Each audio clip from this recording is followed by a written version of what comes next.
நாம் செய்வதை நிறுத்தினால், அதான் சொன்னா, நீ சும்மா இரு, நான் உனக்காக, அதுக்கு அர்த்தம் என்ன, நீ சும்மா இருக்கிற வரைக்கும் என்னால உனக்கு ஒத்தம் பண்ண முடியாதுன்னு அர்த்தம். நான் தான் சும்மா இருக்க மாட்டோமே. சும்மா இருந்தால் கர்த்தர் செயல்படுவார். ஆபிரகாமுக்கு நாம் கற்றுக்கொள்ள வேண்டியது, பிரச்சனைகளை கர்த்தர் ஒரு ஆசீர்வாதத்தை கொடுப்பேன் என்று சொன்னால் அதை நிறைவேற்ற கர்த்தருக்கு முடியும். வாக்குத்தத்தம் பண்ணினவருக்கு அதை நிறைவேற்ற முடியாதா? நாம உதவி செய்வதனால் ஒரு ஆகாரம் இணைச்சிட்டா, கர்த்தர் சொன்ன வாக்குத்தத்தமும் நிறைவேறிடும், அதே நேரத்தில் நமக்கு குழந்தையும் வந்துடும். அப்படின்னா ரெண்டும் சரியா போச்சுதே. அப்படி எண்ணினால் இதுக்கு எதிர்மறையாக பார்ப்பீங்கன்னா, 1 ராஜாக்கள் 18ஆம் அதிகாரத்தில் எலியா கர்மேல் பர்வதத்தில் ஒரு பலிபீடத்தை கட்டுகிறார். கட்டிவிட்டு அந்நிய தெய்வங்களை நோக்கி கூப்பிட்டார்கள், பதில் இல்லை. இப்போது எலியா எழுந்து 12 கற்களை, கோத்திர பிதாக்களுடைய பெயர்கள் 12 கற்களை எடுத்து கட்டிவிட்டு விறகை வைக்கிறார், காளையை துண்டித்து வைத்தார். அதுக்கு மேல 12 குடம் தண்ணியை ஊத்துறார் பாருங்களேன். ஏனென்றால் அவர் கர்த்தருக்கு ஹெல்ப் பண்ணல, கர்த்தருக்கு பிரச்சனையை கடினப்படுத்தி கொடுக்கிறார். ஆபிரகாம் பிரச்சனையை லகுவாக்கி கொடுத்தார், ஆனால் எலியாவோ பிரச்சனையை கடினப்படுத்தி கொடுக்கிறார். அதுக்கு அர்த்தம் என்ன சொன்னா, என் ஆண்டவர் நனைஞ்சு போன விறகையும் கொளுத்த வல்லவர். அதாவது காஞ்சி போன விறகு அல்ல, என்ன பண்றாரு, பிரச்சனையை கடினப்படுத்தி கொடுத்தார் எலியா. கர்த்தரே தேவன் என்று அன்றைக்கு எல்லா முழங்கால்களும் முடங்கும்படி நாவுகளாகவும் அறிக்கையிட்டதுக்கு காரணம் என்னவென்றால், எலியா கர்த்தருக்கு அவருடைய வாக்கு தத்தத்தை நிறைவேற்றுவதற்கு உதவி செய்யல, மாறாக அந்த பிரச்சனையை கடினமாக்கி கொடுத்தார். நீங்கள் நானும் தேவனுக்கு உதவி செய்யவே வேண்டாம். எனக்கு பிரச்சனை என்றால் அநேக நாம் என்ன செய்கிறோம், we are trying to help God. தேவனுக்கு உதவி செய்ய விரும்புகிறோம். அந்த அளவுக்கு மனிதனுக்கு தேவன் பலவீனமான தேவன் அல்ல, நம்ம ஹெல்ப் பண்ணி அவருக்கு அவருடைய வாக்குத்தத்தத்தை நிறைவேற்றுவதற்கு. சாராய் அதைத்தான் செய்தார்கள். அவர் சொல்கிறார், கர்த்தர் வாக்குத்தத்தம் பண்ணிட்டாரு, என் அடிமைப்பெண் ஆகாரை நீர் எடுத்துக்கொள்ளும், அவள் மூலமா என் சந்ததி வருமே. ஆபிரகாம் உடனே செவி கொடுக்கிறார் பாருங்க. கர்த்தர் சொன்னதுக்கும் செவி கொடுத்தார், சாராள் சொல்வதற்கும் செவி கொடுக்கிறார் பாருங்களேன். அப்படி உதவி செய்ய வேண்டும். ஒரு பிரச்சனை தான், குழந்தை இல்லை, ஆனால் அவங்க என்ன பண்றாங்க தெரியுங்களா, கர்த்தருக்கு உதவி செய்கிறார்கள். சரி, அடுத்தது பாப்பீங்கன்னா ரெபேக்கா குழந்தை இல்லாத போது ஆதியாகமம் 25:21 வேதம் சொல்லுகிறது, அதே ஒரே பிரச்சனை, குழந்தை இல்லாத பிரச்சனை. அதற்கு இவங்க என்ன செய்யறாங்கன்னா, மலடியா இருந்த தன் மனைவிக்காக ஈசாக்கு கர்த்தரை நோக்கி வேண்டுதல் செய்தான். கர்த்தர் அவன் வேண்டுதலை கேட்டறினார். அவன் மனைவி ரெபேக்காள் கற்பம் தரித்தாள். அப்படின்னா ஒரே பிரச்சனை, சாராள் அவருடைய பார்வையில ஒண்ணு இருக்குது. எப்படி செய்யணும்னா, ஒரு மாற்று வழியை தேடு. கர்த்தர் சொல்லிட்டார்ல, அவருக்கு நம்ம ஒண்ணு ஹெல்ப் பண்ணிட்டா பிரச்சனை தீர்ந்து விடும். இது ஒரு கூட்டம். இன்னொரு கூட்டம் என்னவென்றால், ஜெபம் பண்ணிட்டா கர்த்தர் என்ன செய்வார், கொடுப்பார். ஈசாக்கு தன் மனைவிக்காக வேண்டுதல் செய்தான், கர்த்தர் ஜெபத்தை கேட்டார், குழந்தையை கொடுத்தார். அப்படின்னா ஒரு பிரச்சனை. அதுக்கு ரெபேக்கா கற்றுக் கொடுக்க வழி என்ன, ப்ரே காட், தேவனை நோக்கி ஜெபம் பண்ணு. நீ ஜெபம் பண்ணிட்டா கர்த்தர் கொடுப்பார். மூன்றாவதாக ராகேல், அவர்களுக்கும் இதே பிரச்சனை.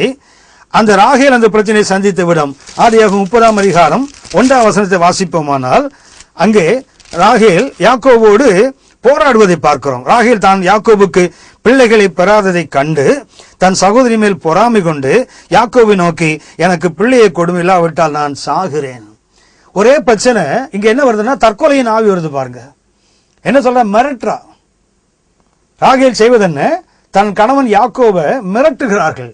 எனக்கு பிள்ளையை கொடு, இல்லை என்றால் நான் சாகிறேன். Spirit of suicide.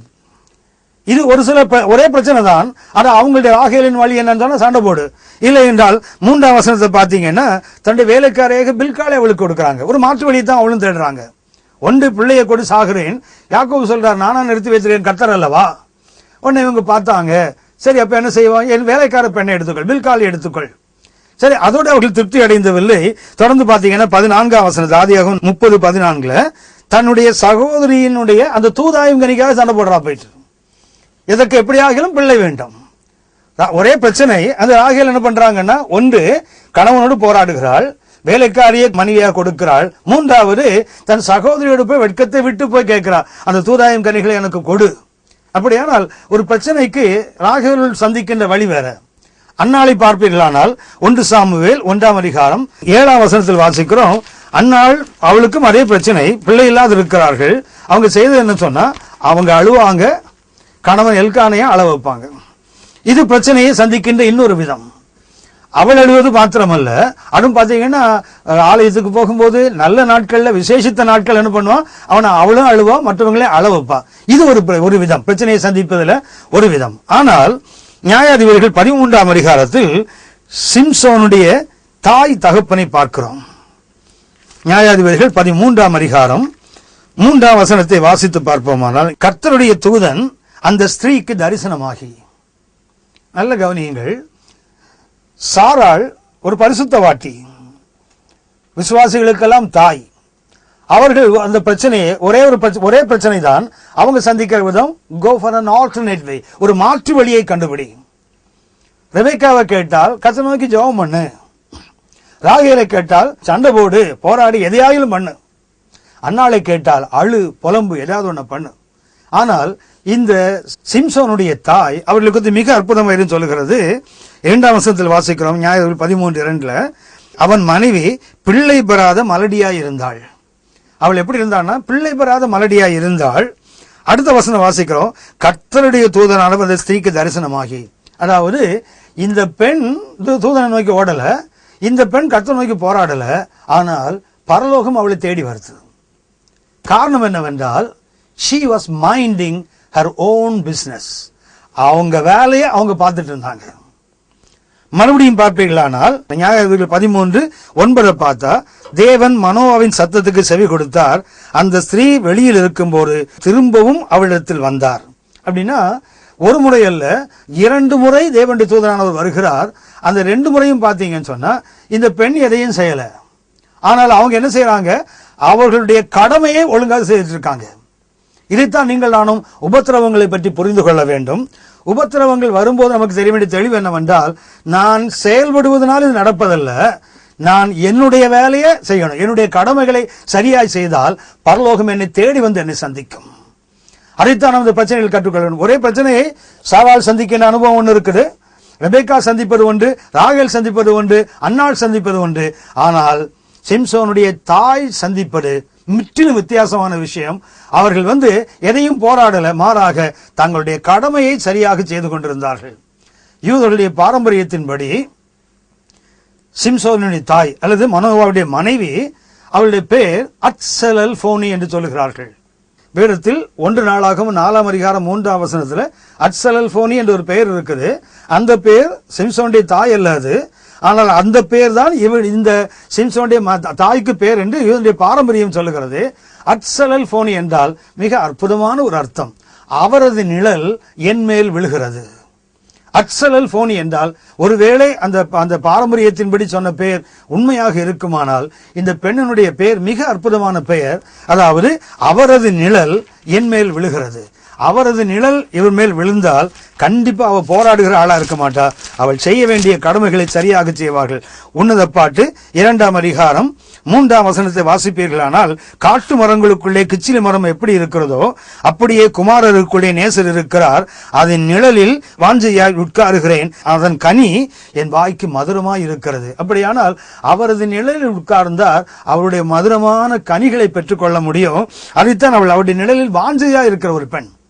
அன்புக்குரியவர்களே, உபத்திரவங்களை சந்திப்பதற்கு, உபத்திரவங்களை நீங்கள் நானும் எதிர்கொள்வதற்கு ஒரு அற்புதமான உதாரணத்தை மனோவாவும் அவருடைய மனைவியும், அதாவது அத்சலல் போனி என்று பாரம்பரியத்தில் அழைக்கப்படுகின்ற அந்த தாயும் அற்புதமாக இதை சந்தித்திருக்கிறார்கள். ஒன்று நாம் புரிந்து கொள்ள வேண்டும், உபத்திரவங்கள் வரும்போது நாம் எதையோ ஒன்று செய்வதை காட்டிலும் நான் தேவ சமூகத்தில் சும்மா இருந்தாலே போதும். ஆதியாகமம் 32:1ஆம் வசனத்தில் வாசிக்கிறோம், யாக்கோபு பிரயாணம் பண்ணுகையில் தேவதூதர்கள் அவனை சந்தித்தார்கள். அது சரியா பாத்தீங்கன்னா எப்படி இருக்குன்னா, ஜேக்கப் went his way, யாக்கோபு அவன் வெளியில போயிட்டு இருந்தாங்க, ஆனா தேவதூதர்கள் அவனை சந்தித்தார்கள். அதாவது யாக்கோபு தேவதூதர்களை தேடி போகல, யாக்கோபு அவன் செய்ய வேண்டிய வழிய, அவர் போக வேண்டிய பாதையில சரியாய் போய்கொண்டிருந்தார். தேவதூதர்கள் அவரை சந்தித்தார்கள். ஒன்றாக அல்ல, 2 பரிவாரங்களாக. ஏன்னா தான் அந்த இடத்துக்கு மக்னாயும் என்று பெயரிட்டான். மக்னாயும் என்றால் 2 இராணுவத்தினுடைய கூட்டம் என்ற அர்த்தம், 2 bands என்ற அர்த்தம். அப்படியானால் நமது கடமைகளை நாம் சரியாக செய்து கொண்டிருக்கும் போது நம்மை சந்திப்பதற்கு தேவதூதர்கள் வருவார்கள். நாம தேவதூதத்துடன் நடக்க வேண்டிய அவசியம் அல்ல. அன்றைக்கு சிம்சோனுடைய மனைவி அதை கற்றுக் கொடுத்தார்கள். அது யாக்கோபின் வாழ்க்கையில் நாம் அதை பார்க்கிறோம். ஆகவே உபத்திரவங்கள் வரும்போது அதை எப்படி சந்திப்பது, நமது கடமைகளை நாம் சரியாக செய்து கொண்டிருந்தால் போதும். நாம் செய்ய வேண்டியது நாம் செய்து கொண்டிருந்தால் தேவன் நம்முடைய வாழ்க்கையில என்னென்ன மகத்துவங்களை செய்யணுமோ, என்னென்ன குறைகளை நிறைவாக்க வேண்டுமோ அதை கர்த்தர் செய்வார். அடுத்த இந்த உபத்திரவத்தில் நான் உங்களுக்கு ஒன்றை சுட்டி காட்ட விரும்புகிறேன். இந்த பிரச்சனைகள் வரும்போது முதல்ல கவனித்தோம், ஒரு அறிவு வேண்டும்.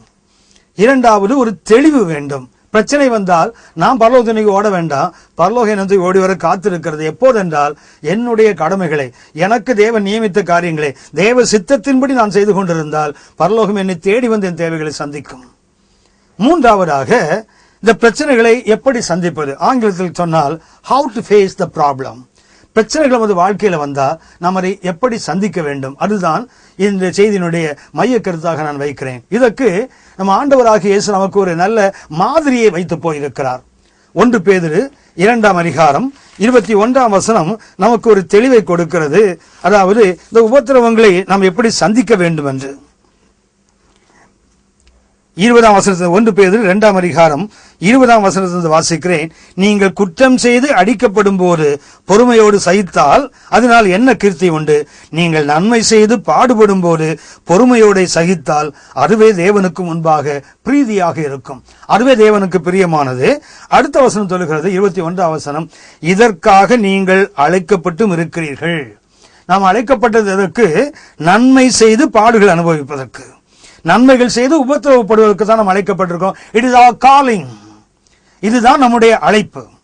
அடுத்து சொல்லுகிறது, ஏனெனில் கிறிஸ்துவும் உங்களுக்காக பாடுபட்டு நீங்கள் தம்முடைய அடிச்சுவடுகளை தொடர்ந்து வரும்படி உங்களுக்கு மாதிரியை பின்வைத்து போனார். அப்படியானால் how to face the problem, பிரச்சனைகளை சந்திப்பது எப்படி என்பதற்கு நம்ம ஆண்டவராகிய இயேசு கிறிஸ்து நமக்கு ஒரு மாதிரியை வைத்து போயிருக்கிறார், ஒரு அடிச்சுவடை பின்வைத்து போயிருக்கிறார். மாதிரி என்பதற்கு ஆங்கிலத்தில் மாடல் என்ற ஒரு வார்த்தையை பயன்படுத்துவாங்க. ஆனால் கிரேக்க மொழியில ஹியூப்போ கிராமா என்ற ஒரு அற்புதமான வார்த்தை பயன்படுத்துகிறார்கள். அதாவது ஹியூப்போகிராமா என்றால், ஹியூப்போ என்றால் அண்டர், கிராமா என்றால் ரைட்டிங், கீழே எழுதுவது அல்லது அடியில் எழுதுவது. எதற்கென்றால் சிறு பிள்ளைகளுக்கு, இல்லை என்றால் ஓவியம் வரைவதற்கு முன்பாக ஒரு அவுட்லைன் ஸ்கெட்சா போடுறாங்க இல்லையா, அதற்கு பேர் தான் ஹியூப்போகிராமா. அதாவது அடியிலே ஒன்றை எழுதி விடுவார்கள், அதுக்கு மேல என்ன செய்தா போதும், அது அப்படியே வரைந்தால் போதும், புதுசா ஒன்று ட்ரேஸ் எடுக்கிற மாதிரி. ஒரு படம் வேண்டுமானால் ஒரு கார்பன் பேப்பர் வச்சு அப்படி வரைந்தால் எப்படி பின்னாடி வந்துருதோ, அதே போல நம்ம ஆண்டவராகிய இயேசு கிறிஸ்து நமக்கு ஒரு அடிச்சுவடை வைத்து போயிருக்கிறார். நாம் ஒன்றும் புதுசா ஒன்றும் செய்ய வேண்டாம், அவர் செய்து விட்டது மேல நடந்து போனாலே போதும். பிரச்சனைகளை எப்படி சந்திக்க வேண்டும் நாம் அறிந்திருக்கிறோம். ஆண்டவராகிய இயேசு கிறிஸ்து எப்போது பரலோகத்தை துறந்து தேவனுடைய சமமாய் இருப்பதை எண்ணி அதை கொள்ளையாடிய பொருளாய் எண்ணாமல் அதை விட்டு எல்லாவற்றையும் தொடர்ந்து பூமிக்கு வரும்போது அவருடைய உபத்திரவம் அங்கேயே தொடங்கிவிட்டது. ஆனால் அவருடைய வாழ்க்கையின் உச்சக்கட்ட உபத்திரவம் எப்போதென்றால் சிலுவைக்கு நேராக அவர் போகும்போது.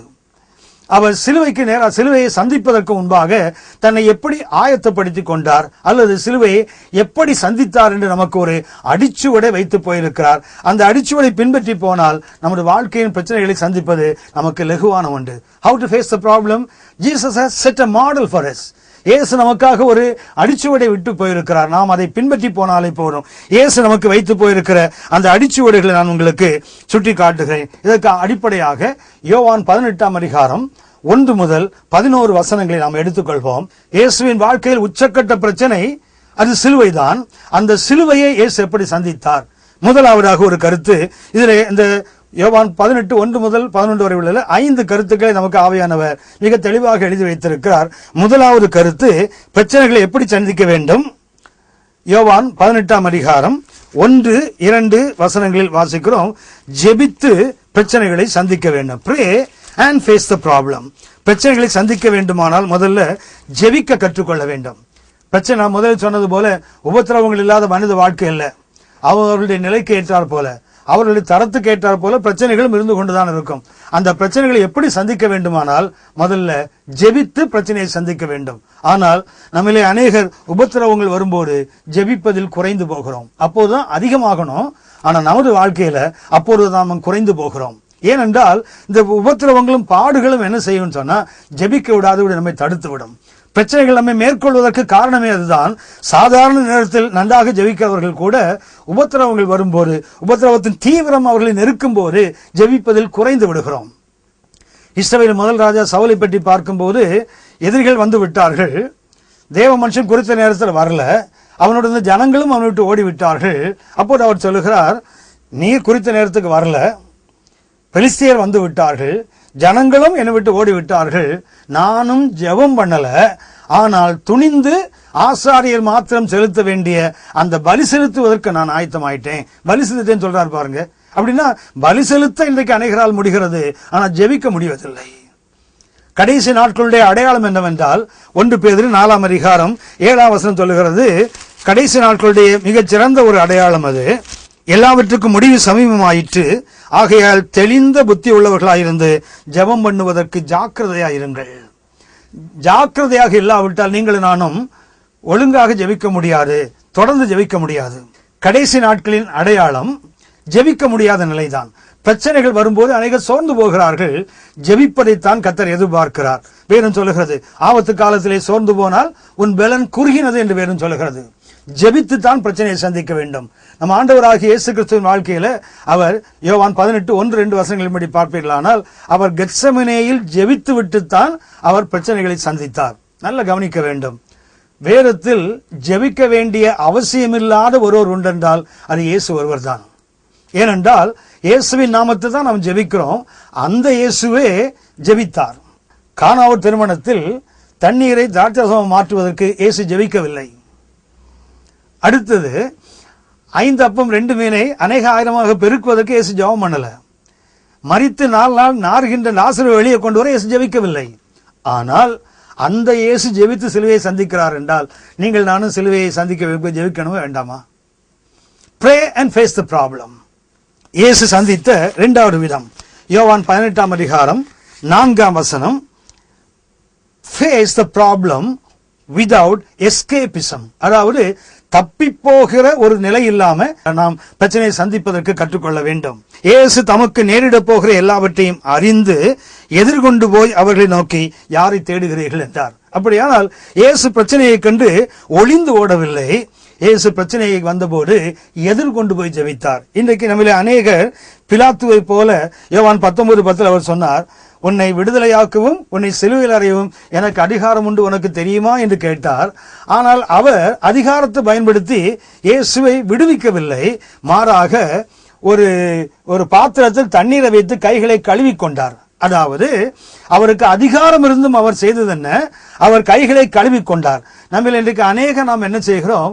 பிரச்சனைகளை வரும்போது நாம் கை கழுவ கற்றுக்கொண்டோமே தவிர பிரச்சனைகளாக சந்திக்கவில்லை. இயேசு பிரச்சனைகளை கண்டு ஒதுங்கி ஓடவில்லை, அவர் மறைந்து ஓடவில்லை. மாறாக இயேசு பிரச்சனைகள் வந்தபோது எதிர்கொண்டு போய் சந்தித்தார். 3வதாக பிரச்சனைகளை அதிகாரத்தோடு தான் சந்திக்க வேண்டும். Face the problem with authority. இயேசு பிரச்சனையை எதிர்கொண்டு போய் சந்தித்தது மாத்திரமல்ல, அதிகாரத்தோடு சந்தித்தார். யோவான் 18ஆம் அதிகாரம் 6-7 வசனங்களில் வாசிக்கிறோம், நான் தான் என்று அவர் அவர்களுக்கு சொன்னவுடனே அவர்கள் பின்னிட்டு தரையில் விழுந்தார்கள். இயேசு பிரச்சனையை பயந்து கொண்டு சந்திக்கவில்லை, அதிகாரத்தோடு சந்திக்கிறார். நான் தான். அந்த நான் தான் என்ற வார்த்தை கேட்ட மாதிரி பின்னிட்டு விழுகிறார்கள். அந்த நான் தான் என்பதை நீங்கள் அறிந்திருப்பீர்கள். நான் தான் என்பதற்கு ஐ ஆம் என்ற வார்த்தையின் அர்த்தம் நீங்கள் அறிந்திருப்பீர்கள். யாத்திராகமம் 3ஆம் அதிகாரத்தில் மோசே கர்த்தரை கேட்டாரே, உங்க பேர் என்ன ஆண்டவரே, அது எனக்கு சொல்லும் என்று கேட்டபோது கர்த்தர் சொன்னாரே, இருக்கிறவன் என்று சொன்னாரே. 3ஆம் அதிகாரம் யாத்திராகமம் 3:14 வாசித்து பார்த்தால், அதற்கு தேவன் இருக்கிறவராக இருக்கிறேன் என்று மோசேயோடு சொல்லி, இருக்கிறேன் என்பவர் என்னை உங்களுக்கு அனுப்பினார் என்று இஸ்ரவேல் புத்திரரோடு சொல்வாயாக என்றார் போட்டிருக்குது. அந்த இருக்கிறேன் என்பதற்கு ஐ ஆம் என்ற அர்த்தம். அந்த ஐ ஆம் தான் யெகோவா. யோவான் நற்செய்தியில மாத்திரம் பாத்தீங்கன்னா நான் தான் என்று இயேசு 7 முறை சொல்லியிருப்பார். இது 8வது சொல்லுகிறார் நான். அதுக்கு அர்த்தம் என்ன? ஐ ஆம் தி ஜெகோவா. நான் தான் இருக்கிறவராக இருக்கிறவர் நான் தான். அந்த அதிகாரம் தான் அவர்களை பின்னிட்டு தள்ள வைத்தது. அன்புக்குரியவர்களே, நீங்கள் நானும் பிரச்சனைகளை சந்திக்கும் போது பயந்து நடிக்க கொண்டு சந்திக்க வேண்டிய அவசியம் இல்லை, அதிகாரத்தோடு சந்திக்க வேண்டும். நம் ஆண்டவர் நமக்கு கற்றுக் கொடுத்த பாடம் face the problem with authority. அதிகாரத்தோடு சந்திக்க வேண்டும், பயந்து கொண்டு அல்ல. நீங்கள் நானும் இயேசுவுக்கு அதிகாரம் கொடுக்கப்பட்டது. அந்த அதிகாரத்துக்கு கொஞ்சமும் குறையாத அதிகாரத்தை தான் அவருடைய சரீரமாகிய சபைக்கு கர்த்தர் கொடுத்திருக்கிறார். எபேசியர் 1ஆம் அதிகாரம் 22-23 வசனங்கள், அதே போல லூக்கா 10ஆம் அதிகாரம் 19ஆம் வசனங்கள். இந்த வசனத்தை நீங்கள் கவனிச்சு பார்ப்பீர்களானால் ஆண்டவர் நமக்கு கொடுத்திருக்கிற அதிகாரம் இயேசுவுக்கு கொடுக்கப்பட்ட அதிகாரத்தில் கொஞ்சமும் குறைந்ததில்லை. மாறாக யோவான் 14:12 வாசிக்கிறோம். இயேசு சொன்னார், மெய்யாகவே மெய்யாகவே நான் உங்களுக்கு சொல்கிறேன், நான் என் பிதாவினிடத்துக்கு போகிறபடியினால் என்னை விசுவாசிக்கிறவன் நான் செய்கிற இந்த கிரியைகளை செய்வான், இதை பார்க்கிலும் பெரிய கிரியைகள். அப்படியானால் தேவன் சபைக்கு கொடுத்திருக்கிற அதிகாரம் சாதாரண அதிகாரம் அல்ல. ஆகவே பயந்து கொண்டு பிரச்சனைகளை சந்திக்க வேண்டாம். Face the problem with authority. நான்காவதாக வேண்டிய வாசிக்கிறோம், பிரச்சனைகளை அன்பின் அடிப்படையில் தான் சந்திக்க வேண்டும். யோவான் 18:8 face the problem with love. அன்பின் அடிப்படையில் தான் சந்திக்க வேண்டும். ஆண்டவராகிய இயேசு அந்த பிரச்சனையை சந்திக்கும் போது அவர் சொல்வார், நான் தான் உங்களுக்கு தேவை என்றால் இவர்களை போக விடுங்கள். இயேசு யோவான் 18:8 வாசிக்கிறோம். இயேசு பிரயோஜனமாக, நான் தான் என்று உங்களுக்கு சொன்னேனே, என்னை தேடுகிறது உண்டானால் இவர்களை போக விடுங்கள். அதாவது பிரச்சனையை சந்திக்கும் போது நீங்கள் நானும் ஒன்றை கற்றுக்கொள்ள வேண்டும், பிரச்சனைகளை அன்பின் அடிப்படையில் தான் சந்திக்க வேண்டும். அதாவது அன்பு இருந்தால் அன்பு பாடுகளை ஏற்றுக்கொள்ளும், அதனால் வருகின்ற மேன்மைகளை மற்றவர்களுக்கு கொடுக்கும். இயேசு சொல்லுகிறார், நான் தான் என்று சொன்னால் நீங்கள் அவர்களை ஒன்றும் செய்யக்கூடாது, தன் சீஷைகளை விட்டு விடுங்கள் என்று சொல்கிறாரே. இயேசு எப்படி பிரச்சனையை சந்தித்தார் என்றால் அன்பின் அடிப்படையில் தான் சந்தித்தார். அன்பினால் பாடுகளை நாம் ஏற்றுக்கொள்வோம், நம்மை சார்ந்தவர்களுக்கு அதனால் வருகின்ற மேன்மைகளை கொடுக்க கற்றுக்கொள்ள வேண்டும். கடைசியாக ஐந்தாவதாக ஒன்றை கவனிக்கிறோம். இயேசு பிரச்சனையை சந்தித்தது கீழ்ப்படிதலோடு பிரச்சனையை சந்தித்தார். Face the problem with obedience. இயேசு கீழ்ப்படிந்து அந்த பிரச்சனையை சந்தித்தார். யோவான் 18:10-11 வாசிக்கிறோம். அப்பொழுது சீமோன் பேதுரு தன்னிடத்திலிருந்து பட்டயத்தை உருவி பிரதான ஆசாரியனுடைய வேலைக்காரனை வலதுகாரரை வெட்டினார். அந்த வேலைக்காரனுக்கு மல்கூஸ் என்று பெயர். அப்பொழுது இயேசு பேதுருவை நோக்கி, உன் பட்டயத்தை உரையிலே போடு, பிதா எனக்கு கொடுத்த பாத்திரத்தில் நான் பானம் பண்ணாதிருப்பேனோ என்றார். இயேசு பிரச்சனையை எப்படி சந்திக்கிறார்? பிதாவின் சித்தத்துக்கு கீழ்ப்படிந்து சந்தித்தாரே தவிர, இயேசு பிரச்சனையை எதிர்கொண்டு போனாலும் அவர் அதிகாரத்தோடு சந்தித்தாலும் தேவ சித்தத்துக்கு கீழ்ப்படிந்து பிரச்சனையை சந்தித்தார். பிரச்சனைகளை நீங்கள் சந்திக்க வேண்டிய விதம் இதுதான். இயேசு சொன்னாரே, நான் என் பிதாவை வேண்டிக் கொண்டால் அவர் கொடுத்த பாத்திரத்தில் பானம் பண்ணாதிருப்பேன் என்று சொன்னாரே. மத்தேயு 26:53 பார்த்தால் இயேசு சொல்வார், என் பிதாவை வேண்டிக் கொண்டால் 12 லேகியோன் தூதர்களை அனுப்ப மாட்டாரா? 12 லேகியோன் என்றால் 72,000 தூதர்கள். 2 ராஜாக்கள் 19:35 வாசிக்கிறோம். ஒரு தூதன் ஒரு நாள் ராத்திரில 1,85,000 பேர் கொண்டான். அப்படின்னா 72,000 பேர் வந்திருந்தால் 1332 கோடி பேரை வெட்டலாம் ராத்திரில மாத்திரம். அன்னைக்கு இருந்த உலகத்தில் 50 கோடி கூட வந்திருக்க மாட்டான். இயேசு இவ்வளவு மகத்துவம் இருந்தும் அவர் சொன்னாரு, என் பிதாவின் சித்தத்தின்படி இந்த பாத்திரத்தை நான் பானம் பண்ண மாட்டேனா? அப்படின்னா பிரச்சனையை தேவ சித்தத்தின் அடிப்படையில் தான் சந்திக்க வேண்டும். 5 கருத்துக்களை how to face the problem என்று சொல்லி இருக்கிறேன். 1, pray and face the problem. 2வது, face the problem without escapism. அதாவது தப்பி பிரச்சனையை கண்டு ஒதுங்கி ஓடாம பிரச்சனையை சந்திக்க வேண்டும். 3வதாக அதிகாரத்தோடு face the problem with authority. அதிகாரத்தோடு தான் சந்திக்க வேண்டும். 4வதாக face the problem with love. அன்பின் அடிப்படையில் தான் பிரச்சனையை சந்திக்க வேண்டும்.